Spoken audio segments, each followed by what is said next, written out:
A very blooming morning everyone। आज हम गृह विज्ञान विषय में होम मैनेजमेंट में मानवीय साधन क्या होते हैं, अमानवीय साधन क्या होते हैं और उनका आपस में क्या रिलेशन है और वे किस प्रकार से गृह प्रबंधन में सहायक होते हैं पर बात करेंगे। तो सबसे पहले बात करते हैं मानवीय साधन। मानवीय साधनों की तुलना में अमानवीय साधनों की तुलना में मानवीय साधन जो है वो स्पर्शनीय का गुण नहीं पाया जाता। यह साधन मानव में अंतर्निहित गुण एवं विशेषताएं हैं। कई गुण व्यक्ति को जन्मजात प्राप्त होते हैं एवं कुछ गुणों एवं विशेषताओं को व्यक्ति अपने श्रम एवं प्रयास के द्वारा अर्जित करता है, जैसे कि शिक्षा, व्यवसाय, किसी कार्य में निपुणता इत्यादि। व्यक्ति की योग्यता एवं रुचि महत्वपूर्ण मानवीय साधन है। इन साधनों का समुचित उपयोग कर किसी व्यक्ति या परिवार की उत्पादकता में वृद्धि की जा सकती है। जैसे यदि परिवार के किसी सदस्य की रुचि बागवानी में है तो अपनी इस रुचि का उपयोग कर वह घर पर ही कुछ फल व सब्जियों का उत्पादन कर सकता है। यदि किसी महिला की सिलाई बुनाई में रुचि है तो वह घर पर ही सस्ते दामों में विभिन्न वस्त्र एवं परिधान तैयार कर सकती है और परिवार की हेल्प कर सकती है। गृहिणी को यदि गृह सज्जा के कलात्मक पक्ष का ज्ञान एवं इसमें रुचि है तो इस गुण एवं अपने विचारों का प्रयोग कर वह अपने आवास को अद्वित रूप से सजा सकती है। यदि किसी गृहिणी को आहार नियोजन का उचित ज्ञान है तो वह अपने परिवार को संतुलित एवं पोषक आहार प्रदान कर सकती है। आहार नियोजन हेतु वह विभिन्न खाद्य समूहों में से सस्ते एवं पौष्टिक खाद्य पदार्थों का चुनाव कर सकती है, जिससे कि आहार में विविधता उत्पन्न हो जाएगी और परिवार का बजट नियंत्रित रहेगा एवं संपूर्ण परिवार की पोषण संबंधी आवश्यकताओं की भी पूर्ति हो जाएगी। अभिवृत्ति को भी मानवीय साधनों के अंतर्गत सम्मिलित किया गया है। कुछ व्यक्ति किसी कार्य के प्रति अधिक आशावादी होते हैं तो कुछ अन्य व्यक्ति उसी कार्य के प्रति अधिक भाग्यवादी दृष्टिकोण रखते हैं। सामान्यतः आशावादी व्यक्ति अधिक लक्ष्यों एवं उपलब्धियों को प्राप्त करते हैं। तो आइए अब बात करते हैं अमानवीय साधन क्या होते हैं। अमानवीय साधनों को भौतिक साधन के रूप में भी जाना जाता है। यह स्पर्शनीय होते हैं एवं इन्हें पहचानना आसान होता है। पारिवारिक लक्ष्यों की पूर्ति करने में अमानवीय साधनों की महत्वपूर्ण भूमिका है। अमानवीय साधनों के अंतर्गत भौतिक वस्तुएं, धन, समय एवं सामुदायिक सुविधाएं आती हैं। धन जैसे साधनों का विनिमय मूल्य होता है। इसके उपयोग द्वारा सभी भौतिक वस्तुएं एवं सेवाएं प्राप्त की जा सकती हैं। सभी भौतिक वस्तुएं जिनका स्वामित्व हमें प्राप्त है अमानवीय साधन की कैटेगरी में आते हैं। इनका उपयोग हम अपने दैनिक जीवन में समय समय पर करते हैं। मानवीय साधनों के अंतर्गत समय को भी सम्मिलित किया गया है। समय एक सीमित साधन है, परंतु किसी भी कार्य को पूरा करने हेतु यह अति आवश्यक है।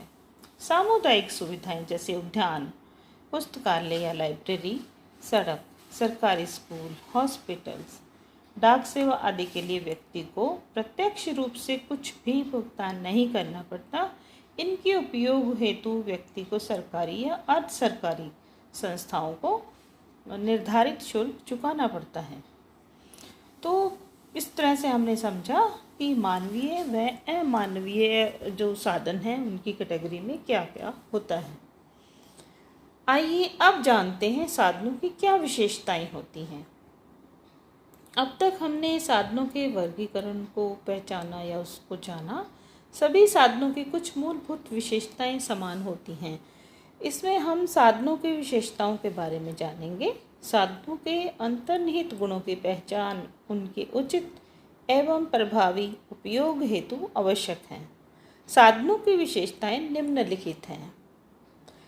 जैसे कि सभी साधन उपयोगी होते हैं। समस्त साधनों में उपयोगिता का गुण निहित होता है। साधनों का उपयोग कर मनुष्य अपने लक्ष्यों एवं आवश्यकताओं की पूर्ति करता है। अतः साधनों में संतुष्टि प्रदान करने का गुण होता है। साधन की उपयोगिता लक्ष्य पर भी निर्भर करती है। जैसे चित्र को रुचिपूर्ण बनाने में व्यक्ति का चित्रकारी में कौशल महत्वपूर्ण है, परंतु उसी वस्तु को क्रय करने में धन का अधिक महत्वपूर्ण स्थान है। इसी प्रकार साधन सीमित होते हैं। सभी साधनों की एक महत्वपूर्ण विशेषता ये होती है कि सभी साधन सीमित होते हैं। साधनों की सीमित उपलब्धता का कारण इनका कुशल प्रबंधन आवश्यक है। साधनों के प्रबंधन द्वारा प्रयास किया जाता है कि इसके सीमित निवेश में अधिकतम लक्ष्यों और आवश्यकताओं की पूर्ति हो। साधनों की सीमितता गुणात्मक एवं मात्रात्मक दोनों रूप में होती है। मात्रात्मक रूप से सीमित साधन। मात्रात्मक रूप से जो सीमित साधनों का आंकलन या गणना आसानी से की जा सकती है। हम इन साधनों की मात्रा ज्ञात कर सकते हैं, माप तोल सकते हैं। समय, शक्ति, धन, भौतिक वस्तुएं एवं परिवार के सदस्यों की योग्यता सभी मात्रात्मक रूप से सीमित साधन है। समय भी एक सीमित साधन है। प्रत्येक व्यक्ति के पास प्रतिदिन केवल 24 घंटे ही होते हैं, जिनका उपयोग विभिन्न व्यक्ति अपनी सुविधा अनुसार करते हैं। कुछ व्यक्ति उपलब्धता के हिसाब से कार्यों को पूर्ण कर लेते हैं, जैसे उपलब्ध जो हमारे पास समय है उसी के अंदर पूर्ण कर लेते हैं, तथा कुछ व्यक्ति उस उपलब्ध समय में कार्य को पूर्ण नहीं कर पाते या उसका पूर्ण रूप से सदुपयोग नहीं कर पाते। समय के साथ साथ ऊर्जा भी एक सीमित साधन है। प्रत्येक व्यक्ति में निहित जो ऊर्जा की मात्रा भिन्न भिन्न होती है। ऊर्जा की मात्रा का बहुत सटीक आंकलन संभव नहीं है, परंतु प्रत्येक व्यक्ति को अनुभव द्वारा यह ज्ञात होता है कि वह अपनी सीमित ऊर्जा से किसी कार्य को संपादित कर सकता है या नहीं। धन जैसे साधन की सीमितता की गणना आसानी से की जा सकती है।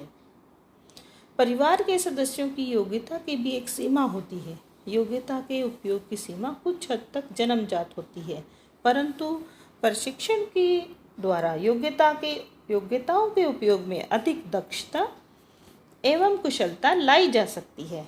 भौतिक साधन जैसे भूमि, जल, ईंधन, खनिज पदार्थ आदि सभी सीमित मात्रा में उपलब्ध साधन हैं। गुणात्मक रूप से सीमित साधन। साधनों में गुणात्मक सीमितता भी पाई जाती है। गुणात्मक सीमितता को आसानी से मापा नहीं जा सकता। यह सीमितता भौतिक वस्तुओं के गुणों में अंतर से संबंधित हो सकती है।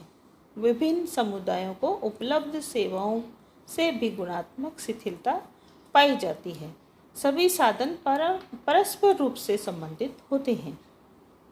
साधन उपयोगी होने के साथ साथ पारस्परिक रूप से संबंधित भी होते हैं।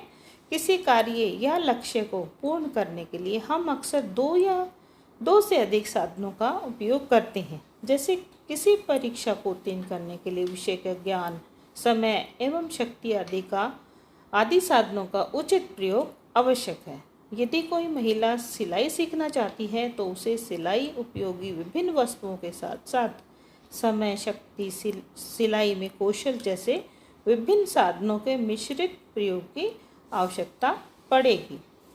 इस प्रकार से हमने जो साधनों की सीमितता है उसके बारे में जाना। उपलब्ध सभी साधनों के विषय में समुचित जानकारी होनी चाहिए ताकि सीमित साधनों को अन्य उपलब्ध साधनों द्वारा प्रतिस्थापित किया जा सके। धन जैसे सीमित साधन की बचत हेतु व्यक्ति इसके स्थान पर अपने श्रम, शक्ति एवं कौशल जैसे साधनों के उपयोग द्वारा इच्छित लक्ष्यों को प्राप्त कर सकता है। प्रबंधन प्रक्रिया के सभी चरणों जैसे नियोजन, व्यवस्थापन, नियंत्रण एवं मूल्यांकन का क्रियान्वयन साधनों की उत्तम उपयोग हेतु आवश्यक है। साधनों के प्रबंधन द्वारा इनका सही मात्रा में उपयोग कर साधनों के अपव्यय को रोका जा सकता है। आवश्यकता पड़ने पर अधिक साधनों की व्यवस्था भी की जा सकती है और सस्ते साधनों को महंगे साधनों की अपेक्षा अधिक उपयोग किया जा सकता है। तो इस प्रकार से हमने साधनों के बारे में बहुत ही विस्तार पूर्वक जाना। आशा करती हूँ कि सभी को इससे फ़ायदा हुआ होगा और इसके बारे में आपने विस्तृत रूप से समझ लिया होगा। Thank you.